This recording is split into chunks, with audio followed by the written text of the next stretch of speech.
Yeah, kid! Welcome everybody back to another episode of the Handsome Homebuyer podcast. I'm Charles, aka the Handsome Homebuyer.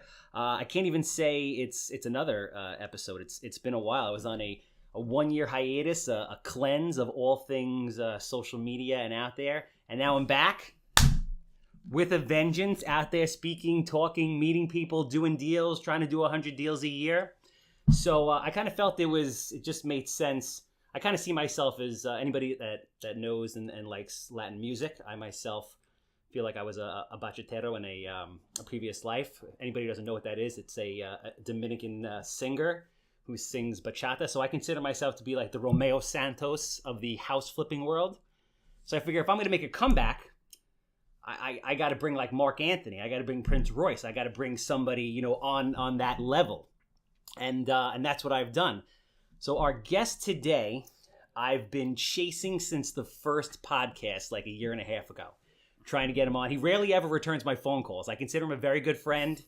He is an expert in the field. I consider him to be one of, if not the top most respected agents in the field as far as his general real estate knowledge, the way he constructs his business. He's currently building a team. Jeff Bigay from Signature Premier Properties. Welcome. Thank you very much. Welcome. Nice to be here. Good to see you, man. You too. Good this to is see actually you. so.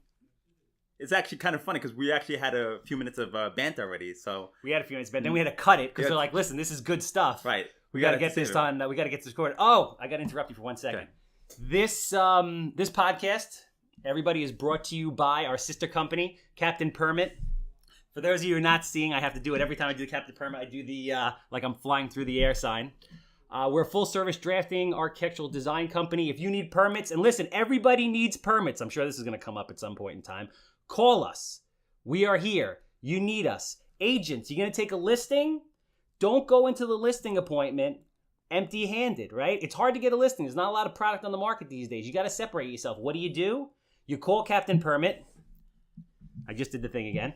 Actually, and I will actually go and attest to using Captain Permit. You gonna sign off on and this? having a extremely great experience with it. Something that I actually can recommend. And if most people know me, even if you don't, but I honestly only recommend things that are good. So I had a great experience with him. Charles, as usual, came flying through and cut my deal together, basically. So, that's basically we were in the middle of contract for something, and an open permit was overlooked. And Charles put me in the right direction. We got everything closed out in a decent fashion and actually saved my homeowner a lot of money. So from actually just even keeping the deal together and then starting over again. I appreciate that. Yeah. To make a long story short, if you're an agent, you're an attorney, you're a contractor, you're an investor, you need us. Call us, 516-513-8838.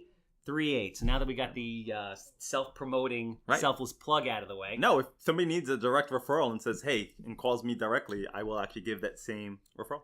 So this is going to kind of be like a little bit different. Usually I'm the guy that's like, drilling the questions. I'm still going to be drilling the questions, but Jeff actually has a list of questions for me, which is new and different. The interesting thing was, to be honest, look, we all know that you're super successful. Thank you. We all, love to talk real estate. But I think because even in general, part of the thing that makes our relationship go well is that we don't just talk about real estate, which is usually 90%, but there's still a good portion that we don't talk about. Like I had actually asked you, which I want to go back to, which is You don't watch TV, you don't watch sports. I don't. You don't even salsa dance right now. No. So what do you do for relaxation? And if you tell me work, I don't really relax, man. And you know what? I don't think it's necessarily good. Like I say to people, listen, it doesn't have to be a relaxing thing, but what do you do outside of real estate? So does school count or no? School count. Okay. I was actually just going to say that. So I'm working pretty much from like 6 a.m. to 5, 6, 7, 8, 9, 10 o'clock at night, depending. Right. Doing what we're doing. It's not easy to do it. I mean, anybody that knows that's out there, this is a very hard market to get any kind of deals. I mean, forget about doing volume like we do. Right. To get any kind of deal it's tough. Is really hard. To get any kind of listing as an agent is tough. Market's definitely very competitive right now. It's very tough. So for me, I'm always like, I have a plan. So my ultimate goal is to have a private equity fund, right? And when I started this, I was like, this is kind of the path I'm going to take. And the path always changes. So I'm currently getting my master's degree at NYU in real estate development. Right. So I go 2 nights a week. So between trying to buy 100 houses a year, launching a permit business, and going to school full time, it doesn't really leave time for anything. So then I have a question, which is how many hours do you sleep a night? Oh, shit. I actually have to. I've probably been averaging like 6 right now, which isn't a lot for me. I'm like, I need 8 hours of sleep. Right. Like, I need it. Because the interesting thing why I asked that is kind of a lead in also, because we still have to obviously also self-promote, which is, people, one of the classes you teach is about basically passive investing, becoming an investor, and if somebody said, hey, I want to shadow you, what would my day look like? What time, do you wake up? Like, when do you look for houses? When do you have time to study? Like, what's the first thing you do when you get up besides, eating? I mean, when do you work out, even, for instance? That's the thing, and you know what? Like, I'm respectable right now in the body image department. I make the league minimum, but I'm not on the level of jackness that I would like to be. But it's like there's only 24 hours in a day, right? So I'm getting back into that now. But you have to make life. It's about sacrifices, right? So it's not all sunshine and roses, right? And everyone's goals and their why, I would say, is different. Right. So people look at me and they're like, oh, I want to do what you do. I want to do this. I want to do that. I'm like, yeah, but I'm 38, not married. I don't have any kids. Right. And I don't even get to watch TV because I work so much. Right. There's a lot of guys, like similar guys in my position or on this kind of level in real estate who I was talking to one of them just the other day. Right. And he's like, it cost me my marriage, bro.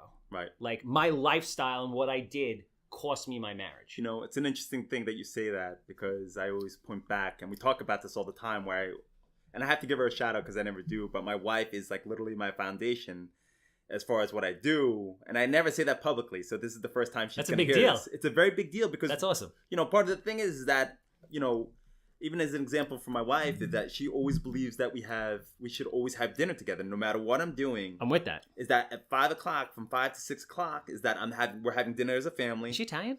No, but she could be though. Because she cooks really good Italian food. Oh, shit. But the thing is that afterwards, from 6 to whatever, that if I go back onto the field, that's fine. So, that's one of the things I always try to express to you. That's awesome, though. No, well, that's why, and again, you're making the correct sacrifices. Because Charles and I had always had this conversation about which sacrifices you make, prior to having a family, if you decide to have one or not. So, doing all these things now, we always I remember I quoted Mark Cuban as saying, basically, when he first started, he says, do everything while you are completely, not responsible to anybody or anything else in the world. Did I ever tell you my original plan was? No. My original plan was marriage, retirement, and kids at 40. Really? And I thought about this when I was 28. I'm like, everyone looks at me like, you're an asshole. I never heard you're that, an asshole. really?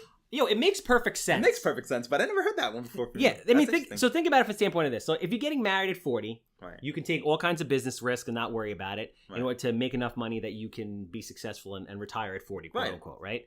You can run around with no pants on. Right. So this way you've gotten all that out of your system. Right. So you're not like one of these people that gets married really, really, really early and then feels like they miss something later. Right. And then people always oh, but you'll be old and you can't run after your kids. I'm like, bullshit, because I'll be in the gym being jacked. So when I'm 40 and retire, I'll still be in good shape. Right. And then I can hang out with my kids. Okay. So that's the theory. Which actually is funny which I have to go back to this part of the conversation. Oh, there's one more part of it. There's one more part of it. And it was and I thought of this when I was 25 years old. I'm like, great, I'll be 40. I'll marry a hot 25-year-old, and it'll just work. It'll just work out, right? Which part of that is idealistic. It doesn't really make a lot of sense, but that was my theory. Which actually goes back to basically working out. Which I did say to Charles that he looked as buff as Asaph and Roy from the YPN panel. Is Roy jacked?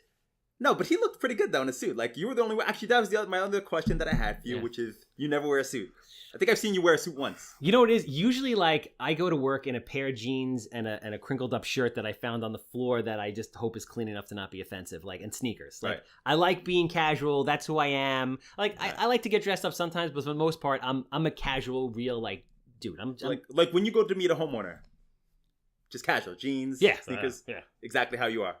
I am who I am. That's okay. I am. I respect that 100%. And you know what? In a certain way, maybe I should dress more professional for certain things. I'm lucky enough that I feel my personality can make up for any kind of Right. shortcomings. Very, very quick story. Like I went for a job. When I was a kid, I worked at a male strip club, right? It's a place called Escapes in Merrick. Did I ever tell you this? No, but my brother worked there. No, he I didn't. swear to God, my older brother. When? He's older than you because let's see, I'm 40. He was 44, but he was basically a. How old was he when he worked there, though? Oh, he was young. He was like we were in high school. Like he was in high school, so you would have had to have been. How old are you? You're When 6 I years worked, younger. when I worked there, I was 19. No, he was working there when he was like literally in high school. What? Yes. How does it? Is that even? He actually had some amazing I stories. don't think that's legal. That place was nuts. Go ahead. I came. So for you don't know, it's a male strip club. It's no longer there. I think it's like a Stop and Shop now or something. Yeah, it's like a dance studio for like a normal dance studio for like. No, it's a supermarket. Oh, supermarket. You're right. It's Stop and Shop. So correct. it was it was like a Chippendales joint that was in Merrick, right by the Outback, north of Sunrise, off of Merrick Avenue. So like 750 women would come in and the guys would dance, and I was a cocktail waiter. I was like a little sheltered 19-year-old cocktail waiter. I worked in a 7-Eleven before that, and the owner lived down the block, and he liked me, and he said, "Yo, come work for me." So where the hell was I going with this? We're talking about Jack being basically in shape. Like about this. I don't know where you were going. I don't know off. where the fuck I was going You're with going off with a tangent. Anyway, I worked at a male strip club, and believe it or not, I mean, I'm happy that your brother had some positive experiences, but for me, it was. No, it wasn't. I wouldn't say it was bad. positive. He said it was in trouble. It was very it was raucous. The crowd there was raucous. Let's say, but this actually, which luckily you actually went and said that because one of my questions was basically was to ask you, which was what's one thing nobody would know about you necessarily? So that I worked at a male strip club. You know what the interesting thing is?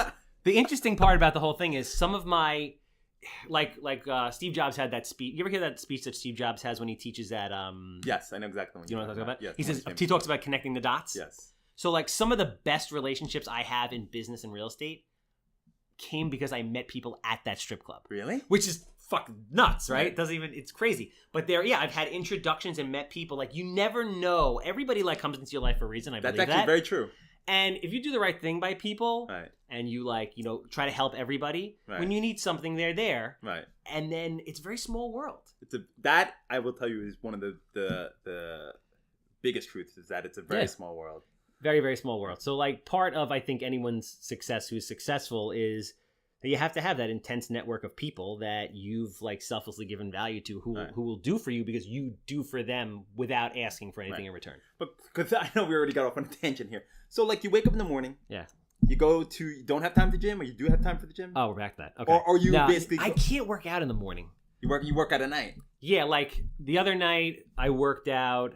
I started boxing again. Oh, nice. So now I went to Belmore Kickboxing. I do a one-on-one with this guy. Matt Berman? Pad work. No. Terrence? No, I thought I knew somebody that. Dude is jacked, like 130-pound trained killer. Right. So now I'm going there. I went in and boxed at like 9, 10 o'clock at night. Wow. So I worked literally up until that point. And then you go box right after. And then I went and boxed. Wow. Right? And then I went to sleep. Or I'll go and do some more work. It's madness. That's actually pretty good. But you said two things though. School and boxing are two things that are just basically outside of basically social life that you take for yourself. That's probably it. We gotta work on that though. I do. You know what it is like for me, I have a goal of what I want to do. And it's not about the money. Like, listen, money's good because money is it's like one less thing to worry about, right? It's freedom. That's right. Which is awesome. It's a great thing. But for me, it's about the game. Like, I'm not a flashy guy. I'm wearing like a Hanes t-shirt and a pair of Gap pants. Like, I don't care. I don't need a Ferrari. I don't need a freaking. That's what actually was one of my other questions. I don't. But why? How come you have not bought a house for yourself yet to live in? See, my philosophy. I mean, dude, I sell houses for a living. We're going to talk about this, right? So. I don't believe in right now at this point in my life. I don't want to own anything that doesn't generate money for me. Okay, it's that simple. That's very fair. You know, with that said, people keep buying my houses. All right, don't adopt that methodology. Keep buying. It's different. Yeah, but you got to think about it from think about it from a practical standpoint. If you want to invest and you want to grow wealth, right? You want as little liability as possible. Now, when we grow up, we hear a house is your biggest asset, et cetera, et cetera. Right. But if you really look at it from like a financial, risk reward standpoint, an asset is anything that generates income and a liability is anything that takes income away. Right. So you have to have a place to live. I'm not saying don't buy a house, but a house is not an asset. Well, it's not. You haven't bought a house for yourself to live in, but you own homes for passive investment. Yes, of course. I mean, right. Yes, but for me to go and buy a house that to live in, Right. a couple things. A, now I'm kind of chained to that. Okay. Right? So if I wanted to go and move or do this or do that, I can't do it. B, I just spent, I'm putting down, let's say, 20%. Right. So I just took a big chunk of money that I could be using to invest, and I put it into that. Right. And then I have all the bills associated with carrying that every month. And the worries, sure. And this is what I tell people that are buying houses all the time. I'm like, listen, it's not the mortgage payment. It's not, it's everything else. That's actually very true. It's everything else. And I do this with my rentals, right? So I teach a class, continuing education, called Real Estate Investing for Realtors, and I teach them how to invest. You get to get, whoever takes that class actually gets credit towards their CE. So people listening, if you're a realtor or brokers, this is actually a good time. You could actually reach out to Charles to have him come in, teach your agents, and they actually get continuing education out of it. Yeah, I do that. I teach a class for Captain Permit also. This is just the knowledge that I have from doing this from school, et cetera, et cetera. But the point is, in that class, I tell people as part of the screening process for how I screen the tenants, because everyone's like, how do you screen the tenants? They'll trash your place, blah, blah, blah. I'm like, for me, it's the 3 times net rent rule. And they're like, what is that? So if I have a house somewhere and I want to rent the house for $6,000 a month, $2,000 a month, I require that the house generates a net of 3 times that. Right. So if you can't show me proof that you make $6,000 clear, I'm not going to rent to you. Right. Because it's not the $2,000 rent, it's everything else. Now you have car payments, child support, this, utilities, maintenance, food, etc. Right. It's crazy. It's funny that you say that, because I always actually tell people, probably think when I actually work with a client, that I'm just going to basically, I'm not the type of agent to go and tell all of my clients know this, to tell them that everything is great. I actually go reverse and actually tell them everything that is horrible, because I like to make sure that when people do something, that they know they're going to want it. So like, for instance, like when we talk about buying a home, I tell them, I'm like, look, like the reality is when you buy a home, there's so much more that goes into it afterwards, that I joke, because it's literally the money pit. And if you own a home, which I do, I joke, because there's always something that's broken. There's always something that has to get fixed, or there's always something that you want to improve. And, unless you're inherently rich, there's just not enough time or money, what's usually one or the other, to do both. Because, if you own a home, you got to cut the grass. If you don't, you got to hire somebody. So it's, to save your time, you got to spend money. So, but it's funny, because when I put that in perspective to buyers, they actually appreciate it, because they know what I'm saying is true. But just like everybody else, typically everybody's looking for a home. We all need a place to live. So so listen, again, it all comes back to your why. It's like, if you're gonna have a family, you want to have a house, you want to just, for me, like, there's a trade-off with everything. That's the point, and that's what I try to tell people all the time. It's like, I'm doing this and that, but I also, I'm not married, I don't have kids, I'm not taking vacations like you, et cetera, et cetera. Right. Like, I live here. Right. There are times we're here until like midnight at night. I work on Sundays. Right. It's not something that I want to do forever, but I like it. Right. Okay. So actually, because I don't think we picked up on this. So no TV, no movies. No TV, no movies. So boxing in school, those are your extracurricular. Okay. I'm lowering this desk. Hold on. That's pretty cool. This freaking thing is awesome. Yeah. This is the only for people, if I'm sure Charles will put this up on his Facebook. Oh, this is dope. Now the volume on this thing just went through the roof. As something that he will probably promote and sell. But this is actually pretty amazing. This is for those of you this is the only bougie thing I have. So I have like one of these desks that basically does everything for you. You actually splurged on yourself for this thing. Dude, this thing, I'm here so much. It goes up, it goes down. It has memory. It's got like this crazy, like, I don't know, Bose or something sound system where I can blast Latin music while I what about your chair though? Dance around. My chair's not that. My chair's from IKEA. Yeah, I know. That's why I'm asking, because you got this amazing desk, which is like. That's my thing. Like, if I want to splurge on something, I'll splurge on something. But like the chair, but no chair? Like, I'm surprised you don't have like a big leather. Like, no. I'm a simple guy, man. Okay. I'm a simple guy. Going back to, because I came into this going in reverse. Some of the other questions that I had is that in real estate, have you ever come close to breaking even or taking a loss? Knock on wood, to date, I've never lost on a deal. I attribute that to a tremendous amount of training before I ever started. So, like, I had a mentor. His name is Carl Chavone. He's very much alive and well. I had one other mentor. His name is Les Jansen, who's since passed. Did you ever know Les Jansen? I know Les. I knew him as a home inspector, though. Oh, yeah. Okay. We always talked about the same people that we know, but we both have different dealings with people, because you see them from one side and I deal with them on another. True. We'll get into that. So I spent 3 years studying intensely before I ever did any kind of real estate deals. Right. So because of that, and I'm constantly still learning. Obviously now I'm at NYU, et cetera. Like I go to different classes. Did you ever break even? So there are times where I've made like $5,000 or $3,000 or like whatever. Yeah, and sometimes you kind of know that when you're getting into it, in the sense that when you're doing volume and you're doing a lot of deals with certain people, and they have a slew of like estates or whatever that they're wholesaling. Right. Sometimes you can't like be, for me, this is my business theory. You can't be greedy and like cherry pick the best of the best stuff. You have to like take one for the team and everybody works together. Right. On the flip side, when you have guys that you need to keep busy, you always have to keep them busy too. Right. And listen, sometimes shit just goes horribly wrong. Right. Nobody ever, like, it's funny because as I was telling you, I have a client who is looking to get into the real estate investing side of it. Yeah. And, I've also owned homes previously. I've invested. And I'm trying You flipped houses before, right? Yeah. Yeah. So... You don't miss it? I do. I'm going to get back into it. I took a break for personal reasons, to be honest. But like I said, I love it. It's actually one of the funnest things that you can do. But when it works. When it works. Well, that's funny because I've come close. And the funny thing is like when you do it, people don't realize the amount of stress that you can start to take on because, even if you, like at one point I remember when I was at my business, which is not even close to your level, but I would have 2 under construction and closing on the 3rd.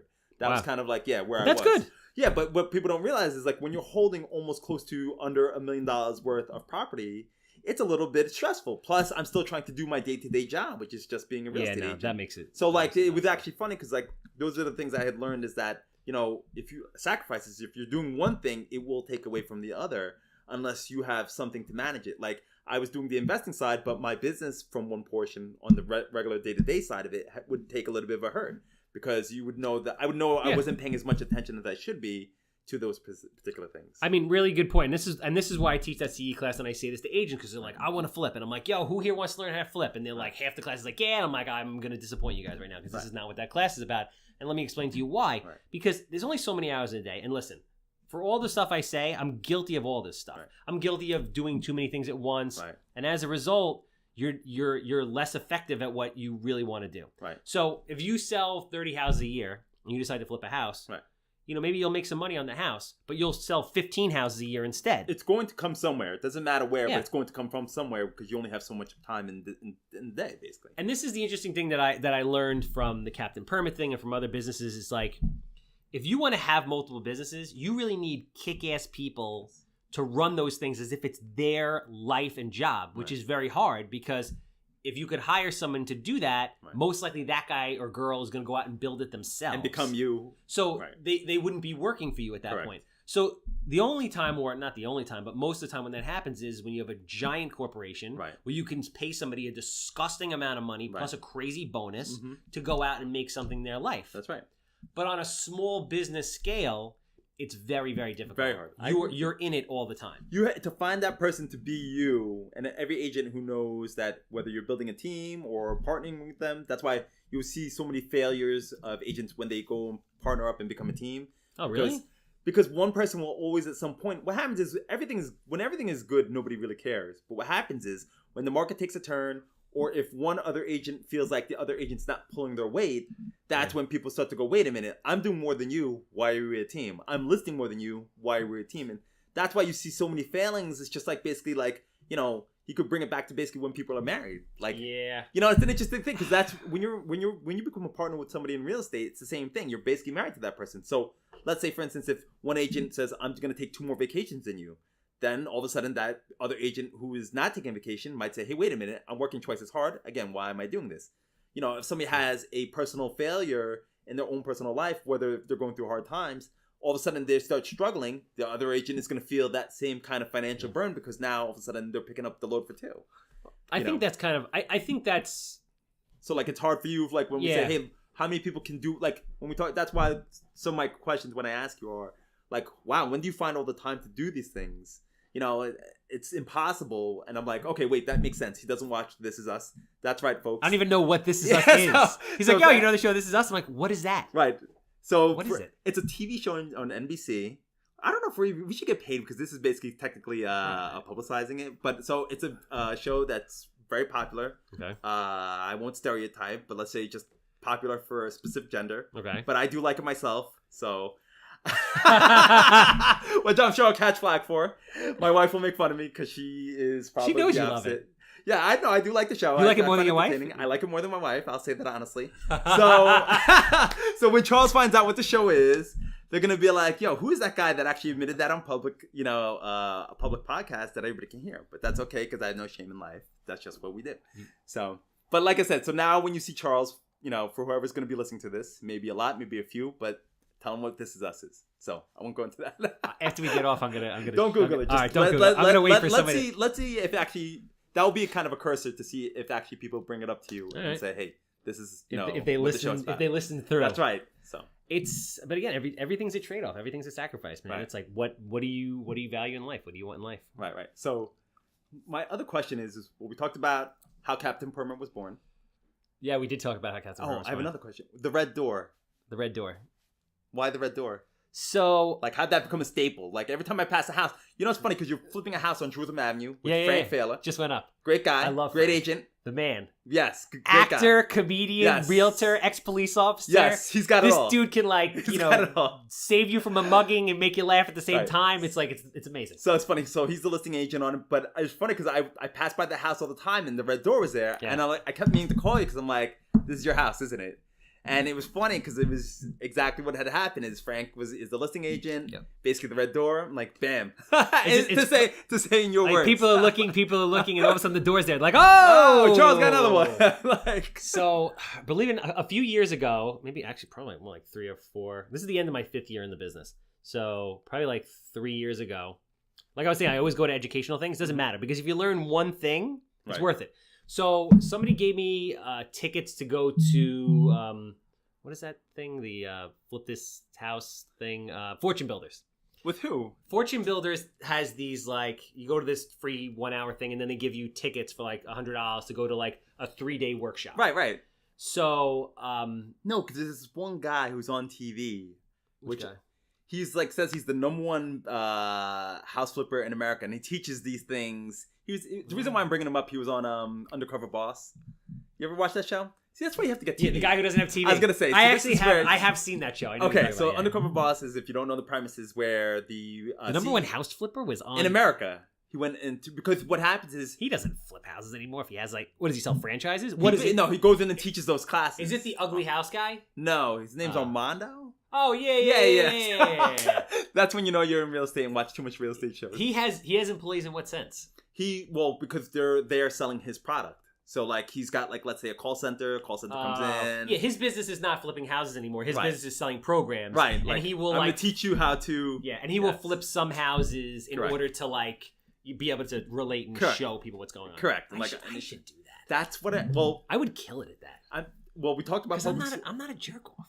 Well, we talked about these things for you for future goals, which is public speaking, okay, which can lead into teaching a program about how to build wealth through real estate, right? Yeah. And then the second thing, or now this is the third thing now, and the third thing would be political aspirations. I have a very low bullshit tolerance, so I don't know if I could do the politics thing. Yeah, you know what? Maybe. After the public speaking, it's after you've done those certain things. I feel like at some point after I'm done with my real estate career or whatever, I'll be like, you know what? I want to run for some kind of office in Nassau County just to clean up Long Island because it's just insane what goes on here. Correct. You have to be careful though, because remember, you still have to get permits for your house. Oh yeah. So. Captain Permit. Right. So so I went to this workshop and I was sitting there, and through the 3 days that I was listening to this, one of the things the guy says is red door. So in the past I had studied color and the psychological impact it has on everything. Right. Like when you do marketing, you do these crazy studies on if you're selling, food, what color should the wrapper be, et cetera, et cetera. Right. And they said red doors sell houses faster and for more money. I think that might be true. So I was like, all right, cool, I'll put it on there. And it just kind of stuck. And then it stuck. It stuck. But you didn't do the blue siding. No, I stopped doing the blue siding. Okay. Blue, because I like to change it up a little bit, but the red door is always a staple. It's a staple, okay. Usually once a year we'll kind of do an overhaul. So all the houses are basically the same. Right. So you've seen all the houses are the same. We have this model that we just kind of rip out the same thing over and over again, and all the contractors know, and it's one less thing to worry about in a world of 4 million things to worry about. Do you ever get to a point where you're like, I'm sick of looking at a white cabinet, I'm going to do something else? Or you just, gonna roll out the white cabinet. You know what it is? It really has nothing to do with me because I'm not the person buying the house. Like, That's right. I'm not building it for myself. Right. I have kind of if I was building a house myself, I have like a weird eclectic taste. Okay. I don't like most of the stuff that's out there now, but that's just me. Right. But it doesn't matter what I want. The masses like, you know, dark hardwood floors or great floors. The gray watch that you've been doing on your floors, which is nice. Very beautiful, though. It came out good. I mean, I'm colorblind. I don't know what it really looks like, but I heard it's pretty cool. Okay. White cabinets, white tops. We have that seagull gray paint. Right. The red door, obviously. Right. Now we have like a very light gray siding. We've actually been messing around with some colored windows. So we just did that house on Olympia Road. That was on Olympia Road. Just hit the market. I did black windows. The black windows look great. Hot. Yes. I've been looking. It's funny you're saying that because I was actually looking to do that on my own house. Dope. Yes. They're freaking expensive, and Anderson window. That's another thing. Like I end up, one of the reasons why I opened Captain Permanent is I got pissed off. Like I'll be working with people, and I'll just get pissed, and I'm just like, you know what? Right. F these people. I'm tired of dealing with shit service. I'm going to do it myself. Right. So I go to order these windows from Anderson. They're the only people that have black windows inside now. They're like, you have to wait like fucking 10 weeks. I'm really? Like, yeah. And then you know how when you order windows, there's always either one that got sized wrong or a missing window. Right. You think they'd expedite that? No, they're like, fuck you, you're waiting 10 weeks. Well, we're Anderson Windows. You're going to wait 10 weeks. Well, that's the point. Right. So we call up the window manufacturer, the supplier, and we're like, yo, what's the deal? And they're like, listen, they're Anderson. They don't care. they just don't care. They're the only people that have it. So I'm like, you know what? The second thing I do when I open up a private equity firm is I'm going to go either buy them or I'm going to go buy like a window manufacturer and say, fuck you, Anderson, and do it better. Because it's just, that's the thing. Like being successful or like having a business, people are like, oh, it's so hard. It's not really that hard. The idea is not that hard. Right. If you just look out in the world, like anything you like to do or you're involved in, you kind of see that there's something missing. Right. Like in the permit world, architects and expediters, total fucking nightmare. Right. Disaster. Right. There's opportunity there. Run the business the way you would want to be serviced, and you'll have a ton of customers. Right. You know, same thing like contractors. Contractors are a nightmare. They're the worst people ever. It's so hard to find a good contractor. Right. You get a good contractor who's not a disaster, and they make a ton of money. Right. It's very easy to be successful if you don't fuck around. If you just do your job. I always job. tell everybody if everything would go smoothly if you don't even have to go above and beyond. If you just literally just did what your job description is. Yeah, I mean that things would actually be a lot smoother anyway. It's this simple, right?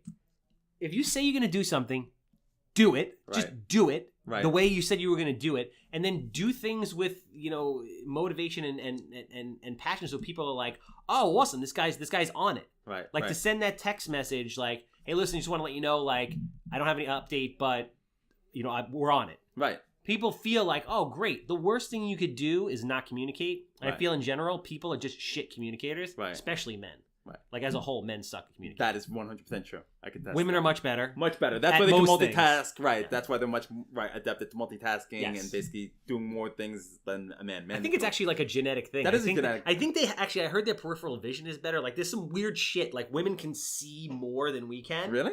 Yeah, because they have to be on the lookout for like kids or whatever that's going on. Like I think I might be talking out of my ass. But no, that could be true. I think so. Yeah. And I think their brains are hardwired different, that they can multitask better. Like I explained this to my wife that I can't have more than one conversation at a time. Like she'll like when I'm focused on something and she'll always say, hey, are you listening to? I'm like, I can't get out of whatever zone I'm in because I'm just basically there. So I think that's gotta be true. Yeah.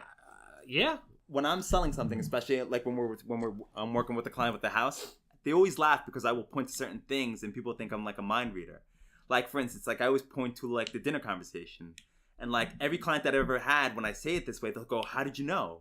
I always tell everybody the same thing, which is because everybody has the same conversation. You go in, it's almost dinner time, okay? The female will ask, "Well, what do you want for dinner?" And the man typically will answer, "Whatever you want, honey. Whatever you want, that's what I want." And the female will go, No, you pick. You decide. I picked last night. You pick dinner. So then the male will go, well, okay, I want a hamburger. So then the female will go, no, I don't want that. And then the male will go, well, I want pizza. And then the female will go, no, well, I don't want that. And then the male will finally say, well, it's whatever you want. And it's like, it's almost insane because every person that I know goes through this conversation of, the female asks what the guy wants for dinner. The guy will say whatever you want and then gets put in a position where they have to decide. They try and decide. And inevitably, they end up fighting about dinner. And every time I bring it up to a client, it's 100% true. Really? like other things that I do, like people always, again, my clients will think like that I'm smarter than I am, which I'm not. But like whenever I'm in a home and I see a Bidaris boiler. Okay. So in the world of boilers, if you're an agent or if you're not, a Bidaris is a high-end type of boiler. And almost all the time when you're in a home and you ask the homeowner what they do for a living, they always come out to be an engineer. Because engineers love efficiency. Yeah. And every time, if you see solar panels and a Bidaris boiler, almost all the time, every time I've asked a question, they've always been engineers. In fact, to the point that's interesting. Where I showed a home one time recently in Seaford, okay, and I asked the homeowner because he had a Bidaris boiler. I said, "I hope you don't mind I hope you don't mind me asking, are you an engineer?" He goes, "No. Why do you ask?" I said, "Well, I saw a Bidaris boiler, and almost all the time, the homeowner is typically a engineer." He goes, "That's funny you saying that because my father is an engineer." And he's the reason why I put in the boiler. Yeah. So like these conversations that come up, that's why I had to ask as far as relationship is concerned. I'm like, okay, you're telling me that you don't fight. There's got to be something. I've never fought in any. Not even. You don't have to, in every relationship have to be a fight. Just even like a disagreement. No, I mean, not gonna say you ever had a disagreement about something like a civil disagreement, but like typically in relationships, like I don't fight. I don't get in arguments. Period in life. Really. Okay, so you don't have to answer this, but do you talk about politics with her? Dude, I don't know about politics. You should pick up a TV then. I don't know. You know what it is? Here's so if somebody says, wait, who did you vote for? Oh, I didn't fucking vote. Okay. Yeah, like, dude, I don't, like, I'm not into politics. So, like, I don't have TV. I don't have time. I don't have time for that stuff. And here's my thing. People are like, oh, you got to know what's going on in the world. And like, part of me is like, you know what? Maybe you're right. But then I think about it like this. I'm like, listen, you're getting like the news or the quote unquote facts from different sources that may or may not be manipulating the information that you're getting anyway. Right. So who the fuck knows what's true or not? Okay, that's fair. If you listen to, I don't know the name of the station, but if you listen to like a Republican conservative station, they're like one way. And then if you listen to a liberal station, it's like totally opposite. So what's the truth? Right. Okay, that's fair. I don't know. So I was like, you know what? The only thing I can control is, my business, my life, my relationships. Right. Fuck it. Okay. I mean, people like during the last, I remember I went out a few years ago. I went on a date with this girl, and she's like, are you a Trump supporter? I'm like, I'm not a fucking supporter. I'm an America supporter. I'm not even I don't even vote. If you're a Trump supporter, I can't date you, blah, blah, blah. I was like, how do you really? Dude, people are psychotic. No, I know that, but she actually asked you that? There are I remember when I was dating a few years back, like heavily, like that came up a lot. Like, there was a lot of women that I would meet who'd be like, yo, I need to know if you voted for Trump before, like, we go out on a date. Before you even went out on a date with them. Or even, like, we're on the date and then that comes up and they're, like, looking at you side-eye, like, are you that guy? And, like, it doesn't matter, like, what you've said or what you've done. The moment you would say, I voted for Trump, if that was the case, like, you're or you done. Support him. Really? Like, that's it. Wow. Like, you ever listen to Hot 97? Yeah. So Hot 97 has that thing called Curbed. No, I don't know that. No? No. Really? Yeah, One thing I got you. No, watch it. Yeah, I was gonna say. I listened to more in the morning. So there's this app called Soul Swipe. Right? Okay. So they advertise on there, and they have people call in. So if you went out with a girl and you really liked her, and then you call her and she just ghosts you, right? They have this thing where you come on and they call her and they get her on. They say, "Yo, what's up? Like, why did you ghost so and so? Why'd you ghost Jeff?" Right. And they say it, but the other person's on the line. Right. Right. So like. Wait. So keep going with this strip part because this is hysterical. Wait, you've never seen this? No, I've never seen this. But so we're going back into with when you're talking about the relationships with the girls when they ask about Trump. Yeah, that's what we were leading with. It was like that, or you would go out with them, and I feel like then they would just not. That could be. I never commented about it, so that would be fine. Right. But there were times where I've listened to this show, and it was like fucking crazy things like that, like. Right. Oh, he was like into this politically, or like it was a girl who liked Trump, and he's like, bro, I can't fuck with a girl that likes Trump. There was a time where yeah, dude, people are nuts. Wow. There was a time where that's why dating's supposed to be fun, people. You can't can't get all caught up in it. Like people are like, oh, I want to meet someone. It's like, yo, dating's fun. Right. The only thing bad for me is like I don't do anything half-ass. Right. Right. So when you're all in, you gotta be all in. When I seriously date, like when I'm dating, I kind of like look at it as like a business, which is a little bit fucked up, right? Okay. So it's like when you're seriously dating, you're on a couple different dating websites, or now they have that swipe shit that I can't. Fuck with. But you're on a couple different dating websites. You're on like Facebook. You're going out with friends, and you have like you get meet people, friends of friends. Like you could be dating 3 or 4 or 5 people at the same time. Right. Just casually dating. And that's the thing. I've had arguments with women in the past years ago where like like, oh, are you dating somebody? Right. And I'm like, yeah, I'm dating. And they get pissed off, like, I don't want to talk to you anymore. And it's like, my theory behind it is this. Anybody, and I'll say this, it might sound cocky, but it is what it is. Like, anybody of high value, I put myself there, I put yourself there, right. Good people that are out there, right? They're always going to have, especially women, right. They're always going to have people that are interested in them. Right. They're never just going to be sitting there with nobody that, like, you know, wants to date them, have sex with them, whatever. Right. So that's just part of it. Now, if you sit there and have a conversation with somebody and say, oh, we're mutually exclusive, we're not sleeping with anybody else, right. and then they go, like, you know, you find them on Soul Swipe, that's a different right. a different story. Wait, back up. What's Soul Swipe now? Soul Swipe. Soul Swipe is like, from what I understand, I've never been on it, but from when you hear the right. commercial, it's like Tinder or one of those. Right. But I think it's gauged towards like the African American community. Okay. Oh, I Hence see. the Soul Right, Swipe. Like J-Date, Soul yes. Swipe. Right. One of those. I was on J-Date. Did I ever tell that? I was on No, J-Date. but this is an interesting thing though, Wow. because you told me, which your father is of Jewish descent, but your mother is. My mother converted. Oh, she did. Yeah, my mother's 100% I didn't know Sicilian, but she's more Jewish than all of us. Wow. Yeah, it's crazy. Wait, so then did you celebrate the Holidays? recent holidays? Yeah, I mean, I'm not like super religious, but yeah, we celebrate the holidays. Oh, I didn't know that your mom converted though. That's interesting. My mom converted. Oh, very cool. My mom Okay. converted. All right. Yeah, I'm a Brooklyn kid. My mom converted. Right. Not when she married my dad, right before I was born. Right. And not by his, you know, he didn't request or ask or anything. She just did it on her own. Right. Ah, very interesting. I didn't know that. Yeah, so I'm an Italian Jew. Yeah. No, that's Which is like the same thing anyway. my wife. For those who don't know her father was also of Jewish descent. Dude, I don't know her. I know, this is actually kind of weird, because we've actually always talked about basically meeting up at some point in time, which may actually happen, but It probably should. not. No? You're too busy. No, you don't return calls. Yeah, but you know what it is? This is horrible to blame it. But Are for anybody, you going to blame it on the kids? I'm blaming it on the kids, yeah, 100%. That's bullshit. If you want to meet them, if you want to borrow them, if you want to see what life is like, No, I would know. totally lend you my kids. Listen, I don't claim to like be able to see into Like- the future, but I'm very aware of like shit in this world. Like, Yeah. example, when we were in college, my buddy was like, I can't wait to freaking graduate college and make money. I'm like, Right. No? Right. Fuck that. Who wants to leave college? Right. No Friday classes, no classes before noon, Right. and all you do is like go out and hang out with chicks on the weekends and Right. stuff. Why would you want to do that? Right. But no, kids, same kind of thing. Like, I know Most main thing, personally, that what I'm getting into here. Right. So that's why, like I said, when I'm late, it's typically because of them. When you don't pick up my phone calls or return my text messages? Look, I have a 6-month-old, so it's either picking up the phone or dealing with the dirty diaper. Guess what's getting picked. Do I want to have kids? Like, do I really want to have kids? I think you should probably actually think about that question. I Yeah? don't think you could answer it now. I think you should, though. Yeah. Yeah, believe it or not, because even probably as much as you do, you know, as far as your accomplishments, kids, to me personally, like, and I've done a lot of things. I've been everywhere as far as like traveling. It's a whole different, like, if you actually, this is the question that's almost impossible to have if you don't have kids. Mm-hmm. If the question of if somebody's in there that you love versus a tiger, would you be willing to jump in front of the tiger to stop the tiger from killing that person? And you're going to say probably yes for mom, yes for dad, hopefully. But like with the kid, it's not even a question. Like some people might not say that about their parents. They may be like, look, my parents are older. If there's a tiger involved or a bear, I can't stop them. And they might be like, look, it's just what it is.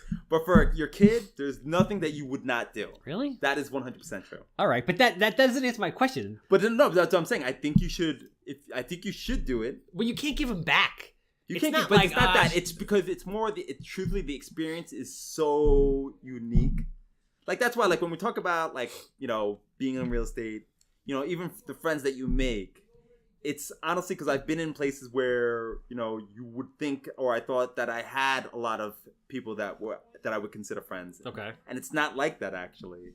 Yeah. Like it's because it's like you ever like if you actually ever ask like a police officer like when they leave the job if they're friends with anybody that they worked with. Okay. And almost commonly they'll say no. Really? Ask. You'll be surprised. It's actually. Why do you think that is? A lot of them because they want to get away from that life. Exactly. Yeah, I could. And it's an see interesting thing, and like it's funny because like I always see a lot of people, and it's interesting because it's actually one of the reasons why I joined the company that I did because they do have a lot of close ties. So it's nice to see when you see people building those bonds. But like that's why like when I talk about kids specifically is because like that specific bond, it's probably the most interesting thing that you would ever do to me personally. Like it's building a business. I totally get that. I see the vision, the excitement for it. But like I said, it's completely unique to itself. Like that's why, like Right. I would say, if you did do it, you'd be like, oh wow. Okay. I'm not against having kids per se. I guess I just think you have to be like You have to be ready for you have to be all in, and you have to be Yes. ready. And they'll say, "Oh, you're never entirely ready for kids," but like, No. You have to be ready for it. yeah, you have to be ready. I Yeah. think you have to be in like a certain place. My opinion, financially, mentally, You have to be happy where you are in your life. yeah. Because if you weren't happy, if you were like, wait a minute, I haven't accomplished all the things that I wanted to There you do. go. I kind of equate it to like getting married to somebody too early before you've like sown your oats, Right. and then you kind of always think like, shit. Right. Like you ever see like a lot of times when somebody has kids when they're like younger, Yeah. like at like 21. That's what I'm saying. All of a sudden, by the time they're 38, they're like out partying because they're literally Yeah. making up for all that time that they'd missed. Yeah. You ever like find those like crazy like, you know what I'm saying? No, dude, now that I'm 38, I see a lot of like friends or people I know, the marriage is detonating Right. that started at that time. And then you see what happens afterwards, how they're going like a little like bananas. You're like, whoa, wait a minute, like this is a little crazy. I get it. And that's the thing, like I really like my life. Like I really like the fact that I can do whatever I want to do, Right. whenever I want to do it, Right. without like really having to consider anybody else. I mean, Right. and that is, that's selfish at this point. I admit that, but I don't think that's a bad thing if you are, honest with yourself. No, 100%. I think like that if you're ready, that whether being in a relationship or having kids, that you have to be ready. Just like basically same thing for work. Like if you're ready for those specific things, going into investing, being an agent, like that you have to commit. Because if you're not committed, then you're not going to basically succeed in what you're doing. No, that's true. So you made a big move recently. Yep. Which you call was really, you were formerly with Realty Connect, now you're with Signature Premier. That's right. Which is awesome. And you're building a team. Yes, trying to anyway. You take it to the next level. Yes, that's right. So literally my wife is my partner. She does a lot of my in every aspect of life and business. in every aspect. So that's how much people know that I do love her. Then I also just hired or took on somebody who actually has joined my team. Oh yeah? Yeah. So like he's somebody that I've known. He's an agent? He's an agent, just got his license, newly Okay. licensed, so he's gonna be helping me out too as well. And like that's kind of like been the next step because the hard thing is that you can't be everywhere. As much as you'd want to be, like sometimes delegating out is the only way that you can try and get. It is the only way. Well, you have to become more efficient, right? We have to, because time's really the most. Which is hard. That's probably the hardest part of business, period. Time's the most expensive thing that we all have. So basically, like I have to actually literally do more now, which is funny because like actually I've done more as far as my production's concerned, but I've done it in a smaller amount of time because now I have to, basically go back to basically being a dad. I have to go and, still be an agent. And I still have to go back and now train people as far as basically doing the same things that I do. It's a lot. So like it's a lot. So just like you. So like you have to just basically find ways to become efficient. Just like, you talk about the great draftsmen that you have, hiring the same people that can go and check on things that you can trust. But that's always the hard part, is and trusting them. It's really hard, especially in businesses where it's not like a system dependent business where you're doing a task that kind of can be easily trained. This kind of stuff is based on feel and experience and education. Right. It's not easy. No. I mean, for everybody out there, with all due respect to every agent out there, I know hundreds if not thousands of agents. I love them all. I have great relationships with all of them. It's very, very rare that I will call an agent to ask their opinion about value and things like that. So like my opinion is, for the agents, it's not really, people think it's their responsibility. I don't think it is. I think if you're an investor, if you don't know what you're doing, like if you can't look at a house and say, okay, my after repair value is X, like an exact number, Right. and you have to ask an agent for a range, you should not be in this business. Right. Or you should be getting more education to the point where you can make those decisions. Right. But there are times, and I've never called an agent ever, except you, to ask you your opinion on different houses. Because I think we think very similarly. So that like I think that I'm not gonna just sit there and blow smoke up your butt and say. We also you have the knowledge, like you literally have the education, the knowledge to be able to analyze. Because I've done it before data. too, so I know it's funny when I'm sure when agents do bring something, they try and bring something up to you, and you're like, look, the margins have to be there, otherwise it's just not a smart play. Like when we even going back to one of my questions for you, which is, have you ever come close to breaking even? And sometimes it is basically, we always said, like, look, you're going to get home runs, but you also have to sometimes hit singles. And you have to be able to identify what's going to happen in that situation. Yes. So like sometimes like when we've gone out looking and I'd say, hey, look, like this is going to basically be a single. And you'd say, don't worry, that's okay. Because I know what I'm going to get myself into. That's why I think we have a good trust in each other. Because I have asked you for, things like, what your thoughts are as far as like as recently as the permit, as far as helping me out with that. That was huge. But this is like, so, the point I'm trying to make here is this is like, you have agents that are coming in. And they want to learn. They go to different brokerages, right? And for the most part, unfortunately, from what I see, and I'm not an agent, they don't really get the training, right? Yeah. So that's actually something that's been like, especially in the most recent years, like probably something that I see more so.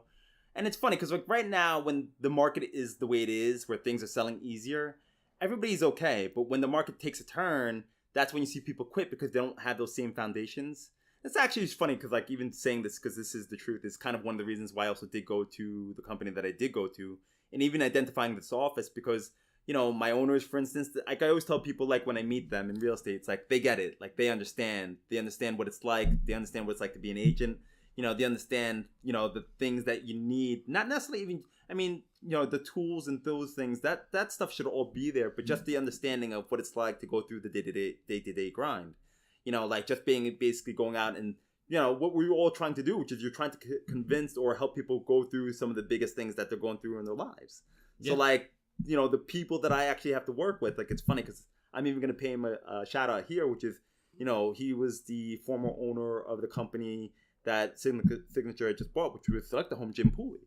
And it's funny, the guy is like, Do I know him? I don't know him. You should. I mean, the guy, he's a pool of knowledge, and like those are like the people like especially if you're new, that agents that are new, yes. And it's funny because there's agents that are new that do better than a lot of other people, specifically because of the way the business is built as far as buying leads, generating their business, where it's easier now in my perspective, but they don't have the foundations where a lot of those agents should go back and look back and talk to people who've done this for a long time and sustained it for a long period of time. Well, done it successfully too. There's a lot of like... Well, that's why. Like, it's funny because like people don't realize like, doing it a few years is it's great. I mean, don't get me wrong, but being able to sustain a career, now that's a whole nother, thing to do. Like, that's a whole nother, like the people that I have like the largest respect for, like we talk about like the Pat Yovinos, like somebody like she's her. An OG, man. She's been doing this. She knows, she got it. She knows what it's like. She knows how to sustain the business over a long period of time.